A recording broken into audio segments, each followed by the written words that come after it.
Hello, Gerard here with Lila Bear. Hello, hello.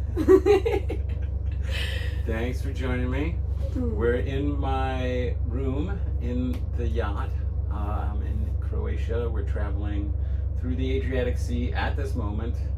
The weather's a little rough outside, or we would be sharing some beautiful scenery. But it's very gray outside, so we're in our room. Rainy, rainy. Yeah. So Lila is a farmer, amongst other things, passionate about living in the new world and changing that through what I call culinary activist. And she's not a first generation farmer, but her family's been doing it for, I don't know, well, you can tell me, but 30 years. 30 years, yeah. And Lila just led us through a beautiful coffee ceremony. And I'm a big fan of coffee. If you ever met me, I'm a coffee nerd. I used to be a barista, and I've never experienced coffee like you had. So we're going to do a little interview, and she's going to tell you about her history and coffee, and then a little bit about business activism. And well, I'll let her go. But so can you introduce yourself and where you're from, and tell us a little bit about your backstory? My pleasure, dear. So amazing. I'm super happy and so honored to sit in this tiny room in the middle of the Adriatic right now with you guys. And it's a very special boat, this boat that we're on right now, because we're with 35 visionaries, basically speaking about some of the most interesting, impactful and innovative solutions that exist around the world. And I'm a strong believer that a lot of the solutions already exist, but there is not enough media coverage on that yet. And I really appreciate your work and getting the people into your room or into these beautiful scenery places to shine more light on some very inspiring projects. And I'm very grateful that I'm here with you now and get to share a bit about Holy Coffee. That's the project that we've been working on. So this is it. Ta ta ta ta.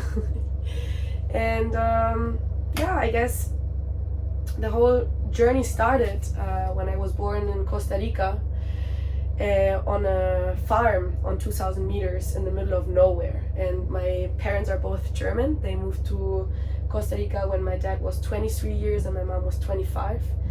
And it was a big, challenge back in these days, because Costa Rica wasn't evolved as it is now, and there were no roads, there was no infrastructure, there was literally nothing. And they decided to build a self-sufficient farm in the middle of the forest and the mountains. Sounds like the dream. Oh.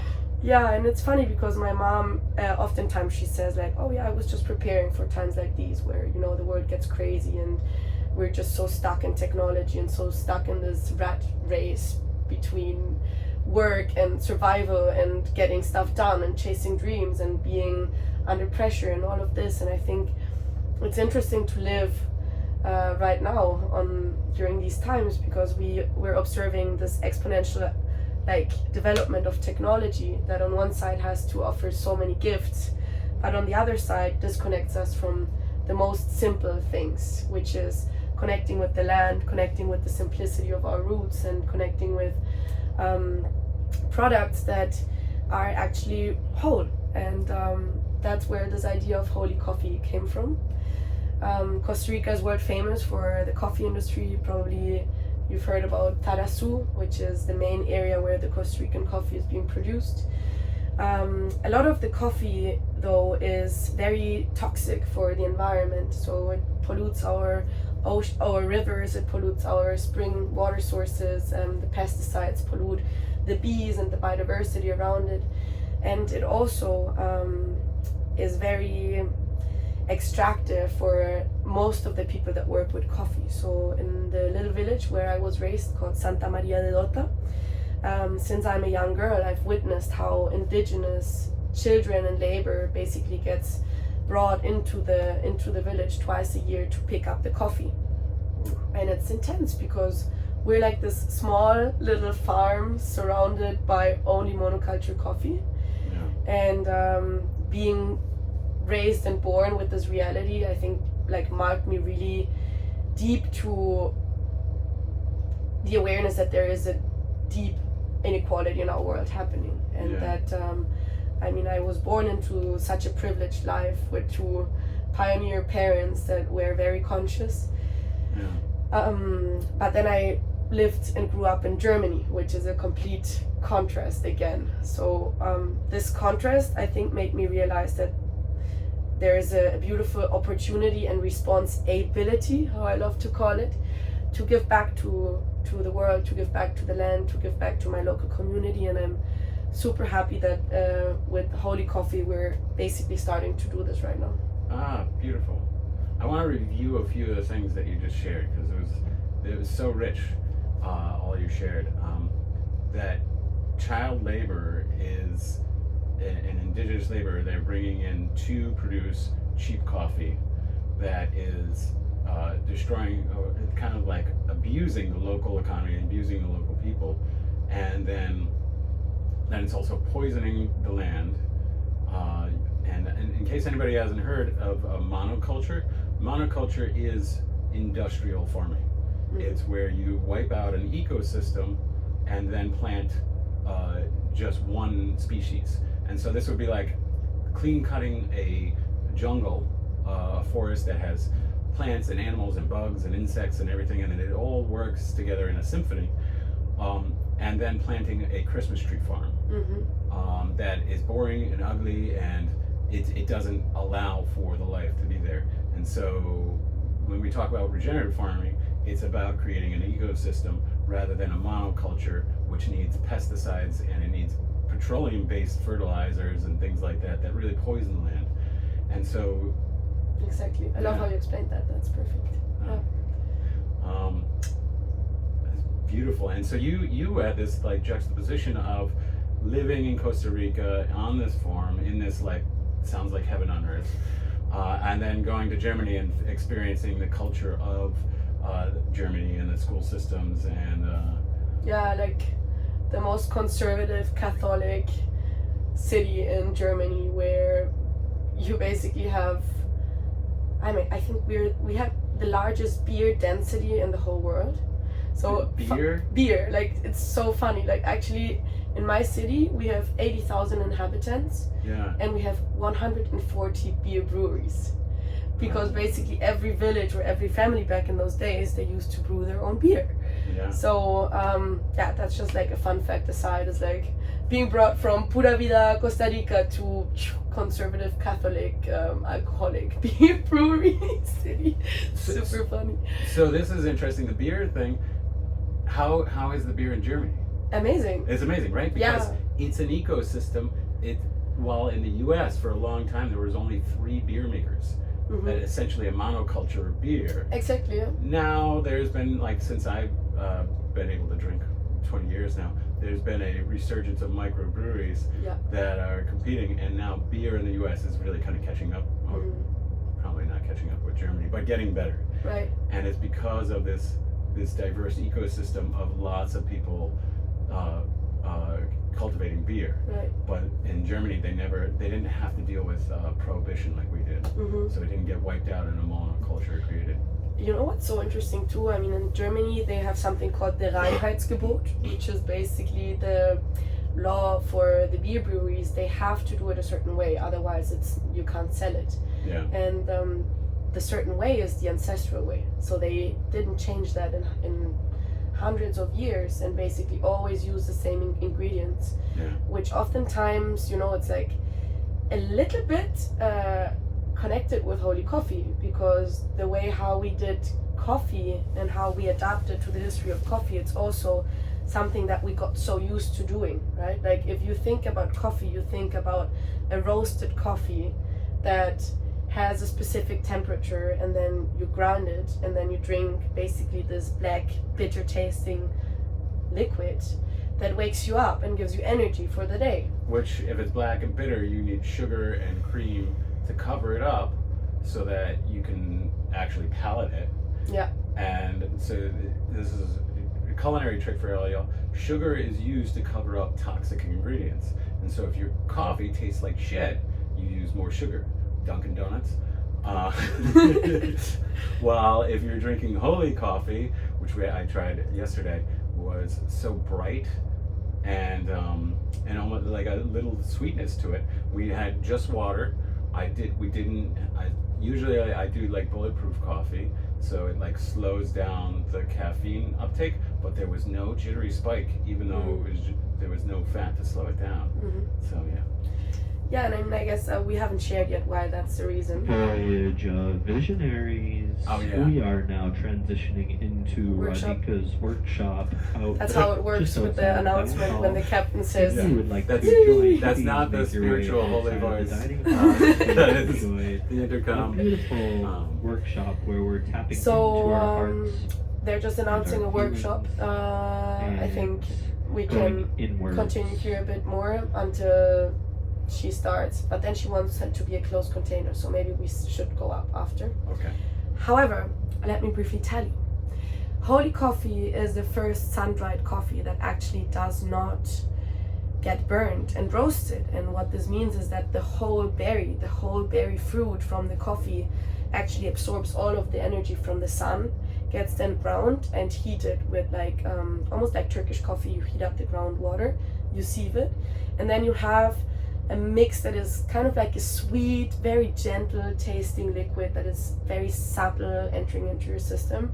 And because it has still the fruit, the peel, it has antioxidants, minerals, prebiotics, probiotics, a bunch of good vitamins that are actually serving you like a superfood. And so a lot of you guys have done cacao ceremonies and you love cacao and you drink cacao in the mornings and it's become this like super trendy thing. But I want to ask you, like, why are we so stuck in our belief system that things need to be a certain way? And drinking coffee when it's burned, acidic and actually really, really damaging for our system is something that we just never asked, or we never tried to question. And that's, I think, where I would love to leave you with for now is just coming back to the roots and coming back to simplicity and this purity of the coffee plant. And holy coffee, I think, is just a manifestation on a sustainable business that on one side doesn't consume electricity, doesn't consume water, but also empowers regenerative farming in Costa Rica, where we work with some certified regenerative farms that actually produce coffee with different species around and regenerate the topsoil and therefore absorb the carbon that we have too much in our world right now. So that's the whole gift and story behind this coffee is how can we build a very impactful and purpose-driven business that can serve as an example for how businesses in the future can be more purposely led. Instead of just focusing on financial profits, you can also really impact the sustainability, the environment, and the people in your communities. Yeah, and create like a heaven on earth, like for your family in this farm. But honestly, like so many of the retreat centers I stay at, I'm like, oh, well, what if we were just growing, whether it was coffee or avocados or something there, and done with love and care. It really is beautiful to be around when the land caretakers are doing it in a way that works with the land. Yeah. It's whereas I've been on farms where it's a factory and it's producing and they're trying to maximize profits, not maximize purpose, and it's gross to be around. It smells. It's not fun. It's the people who are land caretaking it's exhaustive on them. Yeah. So well. No, it's crazy, and I feel like a lot of people say, oh, it's organic, it's regenerative. It's also not that easy. It's so challenging when you're like really going deep into all of the different systems that you have to handle once you're getting started. I think we're still learning. Like, we're by far not perfect either. I'm learning every day and super grateful for anyone who's listening there who's been into regenerative practices or who has ideas on how to scale up these systems in a in a very holistic way. So if there's anyone there watching right now who's interested in these sort of practices and learning more, I'm always like a sponge absorbing knowledge and very grateful for recommendations and feedback. But yeah, it's really crazy how, you know, like also the greenwashing around organic and sustainable products is just taking over. And I guess I just want to empower all of you to be very critical as well of the products that we consume, the things that we ingest. And luckily you're on his channel, so I guess there's a lot of magic being shared. And yeah, let me know when you come to Costa Rica. Well, before we cut off, I know we got to run to something, but for Americans, how to like, I'm all about trusting your taste, and so with coffee, you know, if you're drinking the store-bought beans of Starbucks or coffee or Dunkin' Donuts or whatever generic Folgers or whatever it is, it's like you have that bitter acidic flavor, but it's also more oxidative stress. And so in the U.S., this is like, you know, our food regulation. They do regulate how much oxidative or rancid, how rancid the beans can be. Yeah. And this is a problem, and you can taste this in beans, and this is the reason why cheaper beans taste cheaper. And so how do you have any recommendations for best practices of coffee and consumers who maybe we'll add a link to Holy Coffee, but who maybe either can't afford Holy Coffee or are looking for a coffee beans that are local to them. Right. I'll give you my recommendations. Yeah. You can tell me.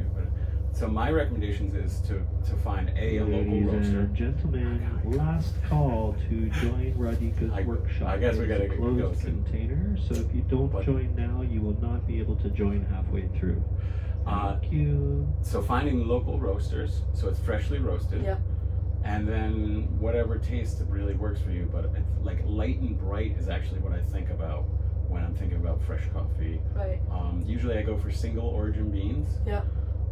If it can be sustainably raised, then that. But then if not, I guess organic's okay. Yeah.